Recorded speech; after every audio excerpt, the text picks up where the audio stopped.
ফের হাকিমপুর চেকপোস্টের ৩০ জন বাংলাদেশি অবৈধ অনুপ্রবেশকারী। উত্তর ২৪ পরগনার বসুরহাট মহকুমার স্বরূপনগর থানার হাকিমপুর রাজ্যপাল সীমান্ত বিএসএফ এর সঙ্গে বৈঠক করার পর অনুপ্রবেশের নির্দিষ্ট সংখ্যা জানাতে পারেনি। আজ সকাল হতেই সীমান্তে রাজ্য ছাড়িয়ে ভিন রাজ্যে বহু অবৈধ অনুপ্রবেশকারী বাংলাদেশের ফেরার অপেক্ষায় জড়ো হচ্ছেন। আজকে সকালেই সংখ্যাটা ৩০ হল। বাংলাদেশে যাওয়ার জন্য তারা হাকিমপুর চেকপোস্টে জড়ো হয়েছে। কবে আসছেন? কালকে কোথায় থাকেন? কোথায় থাকতাম বড়নগর। হ্যাঁ? বড়নগর বরানগর। কতদিন আগে আসছিলেন? এলাম 2 বছর। তো কোনো কাগজপত্র কিছু নেই?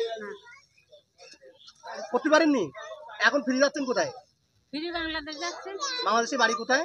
সাতক্ষীরা জেলা শ্যামনগর থানা। কোন বর্ডার দিয়ে গিয়েছিলেন?